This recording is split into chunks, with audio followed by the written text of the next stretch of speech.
রিজিক বৃদ্ধির জন্য কিছু আমল আছে, তার মধ্যে শ্রেষ্ঠ আমল হচ্ছে নামাজ। এর সাথে চাষতের নামাজ পড়া, চাষ মানে সালাতুদ দুহা। এর আগে ইশরাকের নামাজ আছে। রিজিক বৃদ্ধির জন্য আত্মীয়তার সম্পর্ক বজায় রাখতে হয়। আত্মীয়তার সম্পর্ক বজায় রাখলে রিজিক প্রশস্ত হবে। বেশি বেশি যে আল্লাহ জিকির করে এবং কোরআন তেলাওয়াত করে তার রিজিক বাড়ে আলহামদুলিল্লাহ।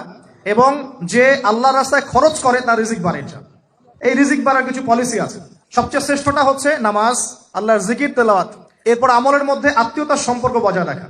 নবীজি বলছেন, কেউ যদি চায় যে তার রিজিকটা লম্বা হোক, হায়াতটা লম্বা হোক, সে যেন আত্মীয়তার সম্পর্ক বজায় রাখে। আত্মীয়তার সম্পর্ক এখন আস্তে আস্তে নষ্ট হয়ে যাচ্ছে না? খেয়াল করে দেখেন, আত্মীয়তার সম্পর্ক আপনি বজায় রাখবেন। মনে রাখবেন, আমি বারবার একটা কথা বলেছি আপনাদের ওয়াজ মাহফিলে, যে পৃথিবীতে যে কাজই করবেন আল্লাহর সন্তুষ্টির জন্য করবেন। আত্মীয়তার সম্পর্ক বজায় রাখবেন আল্লাহর সন্তুষ্টির জন্য, তাদের কাছে কিছু পাওয়ার আশায় না। যখনই আপনি কারো কাছে কিছু পাওয়ার আশা করবেন আপনি কষ্ট পাবেন।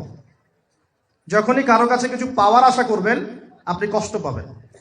কারো কাছে এত বেশি পাওয়ার আশা করবেন না। কার কাছে পাওয়ার আশা করবেন? আল্লাহর কাছে, যে আমি এই কাজটা করছি, আল্লাহ আমাকে পুরস্কার দিবে ইনশাআল্লাহ। আমি আত্মীয়তার সম্পর্ক বজায় রাখছি কেন? আল্লাহর কাছে রিজিকে বরকতের আশায়, আল্লাহর সন্তুষ্টির জন্য। মনে রাখবেন প্রিয় ভাইরা, আমল কবুল হওয়ার শর্ত মোটামুটি তিনটা। কয়টা? 1 নাম্বার, আমলগুলো হতে হবে আল্লাহর সন্তুষ্টির জন্য। 1।